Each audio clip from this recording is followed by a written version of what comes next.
You're listening to Career Coaching with John, thoughtful approaches for lasting change. My name is John Fielkowski, and welcome. Today's episode is called A Shot Across the Bow, a little story about letting the world know that you exist. Side note, before we dive in, I want to tell you a story about Frank Farian. Farian started out as a singer in Germany in the late 1960s. He had a great voice and he had great ideas, but for whatever reason, the way he looked, the style of the times, he couldn't break through as a star. Now, he was a reasonably successful producer, but he wanted to make his own music. So to make that happen, he took a vastly different approach. He recorded a song called Baby, Do You Want a Bump? He double-tracked his vocals, singing the deep, smooth parts for the male lead, and falsetto for the female backups. It was all him, every voice you heard. But when it came time to release the track, he didn't use his own name. I guess it didn't fit with the Farian brand. He borrowed the name Boney from an Australian TV show that he happened to watch. It sounded catchy, it fit the sound, and most importantly, it was anonymous. Well, wouldn't you know it, the song started to take off, especially in the discotheques of Amsterdam, where the Caribbean-infused disco rhythms of Boney felt fresh and exciting. Well, DJs wanted more. Radio stations wanted interviews. The people, well, they wanted to see them live.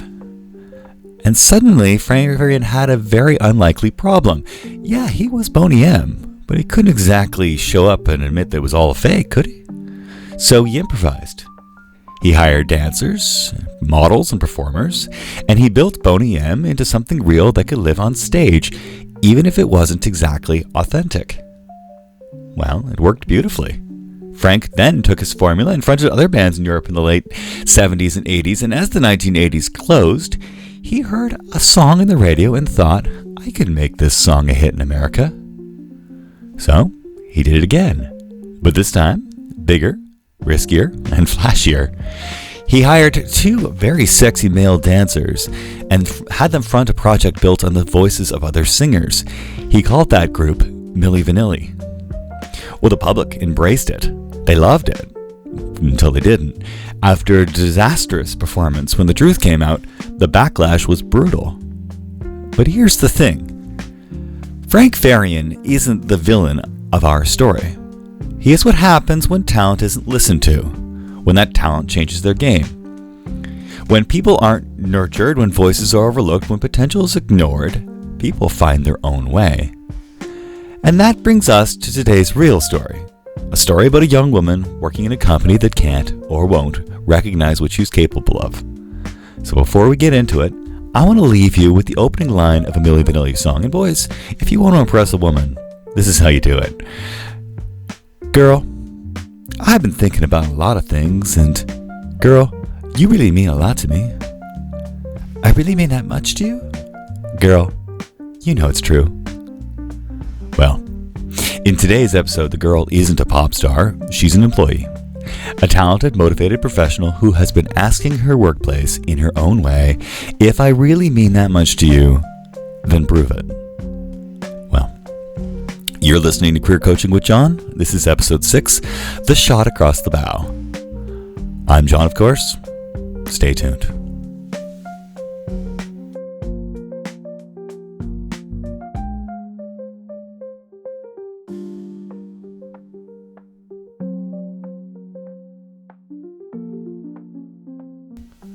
Welcome back to Career Coaching with John. Now, I have a client who's been navigating something all too familiar. She's bright, capable, and genuinely wants to do well. But she's stuck in a workplace that manages her like a liability, not like an asset. She feels micromanaged, second-guessed, boxed in. And this isn't because she lacks ability, but because the people around her can't seem to see beyond what she's already done. She's ready for more, and they don't want to deal with what that means. So she's left spinning her wheels, trying to grow in a system that keeps her small. She's asked for meetings, guidance, and a path forward, and what she's got was silence. Ignored emails, canceled meetings, a clear message that they were comfortable leaving the situation exactly as it was. She doesn't accept that. She reached out across the company, not outside, not to a recruiter, but within the walls of her own organization. She found a manager in another department who was willing to have a conversation. Not offer her a job, have a conversation, and willing to explore possibilities. Well, that act, reaching out, was not disloyalty. It was not rebellion. It was adaptation. In her mind, it was the practical move. Getting to know the people and functions and needs of other departments opens up possibilities and really makes her better at her job.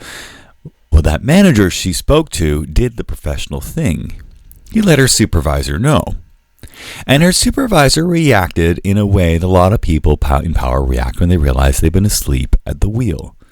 Defensive, controlling, offended that she didn't ask permission first. There were no real conversations, no acknowledgement of the initiative she showed, no recognition that she was trying to build a better future inside the company. They left her with no choice but to start thinking about a future outside of it. What is a shot across the bow? In naval terms, it's when one ship wanted to warn another. Without starting a full battle, they'd fire a shot across the path of the other ship. It's not meant to hit, and it's not meant to sink anything. It's meant as a message, a way of saying, "Oi, pay attention. We see you. We are ready to act, so think carefully before you keep moving the way you are." It's a warning shot, not an attack, and that needs to be clear, because that is why I chose this as the title for today's episode. Because that's what I feel my client's outreach was. It's not a betrayal, it's not an act of rebellion or provocation. It's a signal, a way of saying, I'm still here, I still have value, and if you can't see that, somebody else will. But I want to stop here for a second, because it's easy, too easy, to make the supervisor the villain of the story. Her job's brutal. She's managing a small office inside a much larger machine, one that moves fast, changes priorities often, and rarely cares about what happens on the ground. She's balancing bosses, vendors, employees, and customers, all demanding, all urgent, all putting her in different directions. She not only did that, but she rebuilt a very failing operation. She made things work again under real pressure, and I suspect her pay is only marginally better than the rest of the team. And for that, I have real sympathy and admiration. Being a middle manager in that environment is not just difficult, it's thankless. And it tends to put people into survival mode. When you're in survival mode, you're not thinking about growth or development. You're thinking about getting through the day without something blowing up. You're making decisions based on fear, urgency, and trying to minimize risk, not based on vision or opportunity. You're not leading, you're reacting. Research from Gallup highlights that only 44% of managers worldwide have received formal management training, yet well-supported managers significantly boost engagement. Jim Harter, Gallup's chief scientist for the workplace management and well-being, put it simply, managers have a lot of things coming at them, and I think we really have to think about what managers are mainly responsible for. And it's not just the volume of work, it's the impossibility of it. As research from Gartner Information Technology pointed out, writing in the Globe Mail, or writing Harvard Business Review and quoted in the Globe Mail, managers today are accountable for 51% more responsibilities than they can effectively manage, and yet they remain the load-bearing pillars of an organization. In this case, as with many others, it is very possible that the supervisor wasn't chosen because she was trained for leadership. She may have simply been the best of the bunch, or even the best of a bad bunch. Now, we don't know that for sure, but looking at the situation, it would make a lot of sense. Someone had to step up, and she made it work. She held things together. But even under pressure, leadership is still leadership. It's not about controlling people to keep them quiet. It's about helping the team to grow, even when it's hard, and especially when it's inconvenient. Survival mode narrows your field of vision. It makes you focus only on what's directly in front of you, the next crisis, the next complaint, and then not the next task. It leaves no space to nurture the people around you.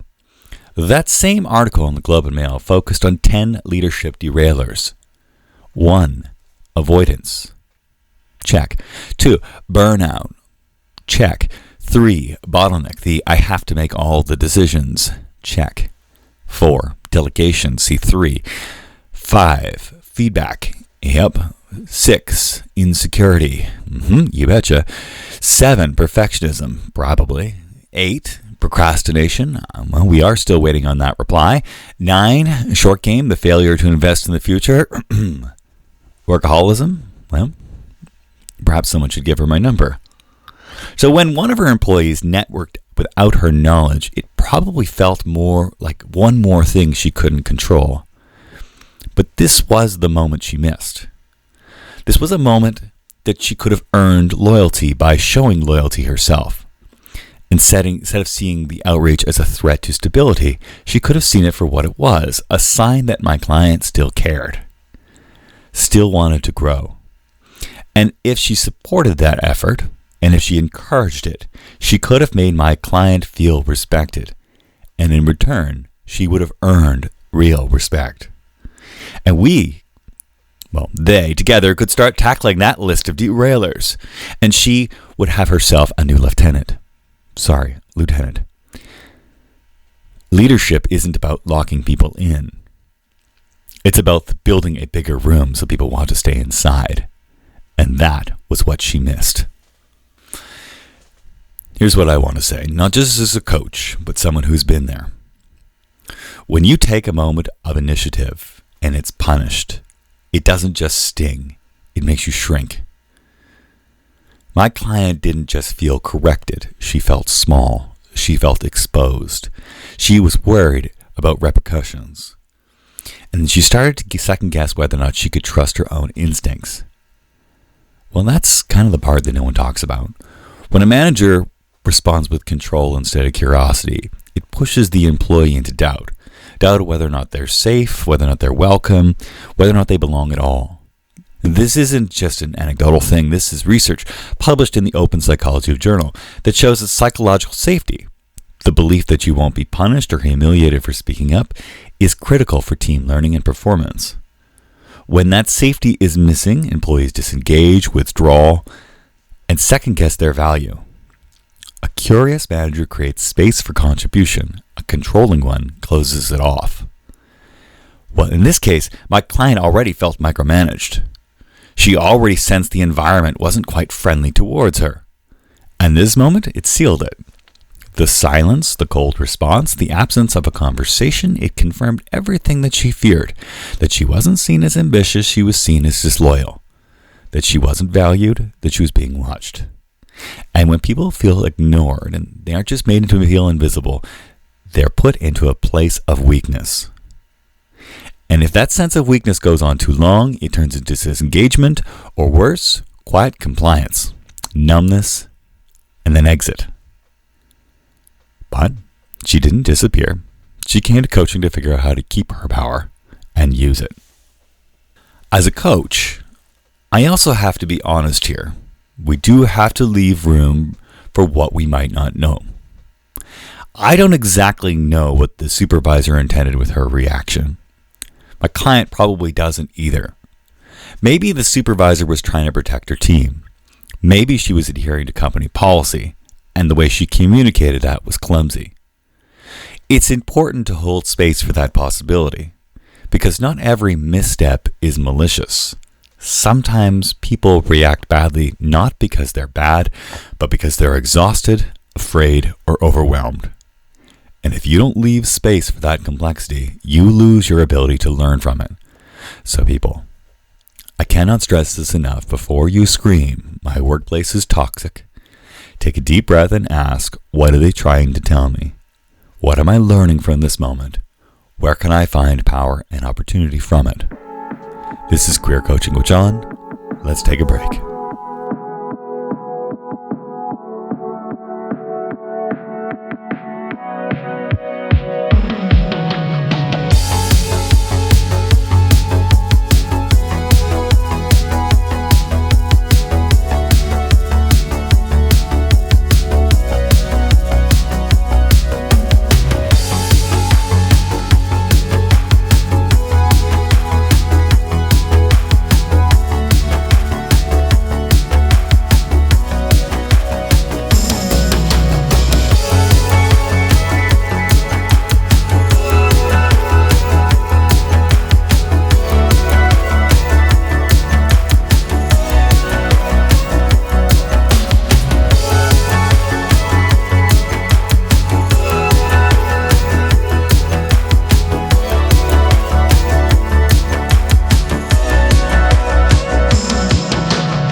That was 80s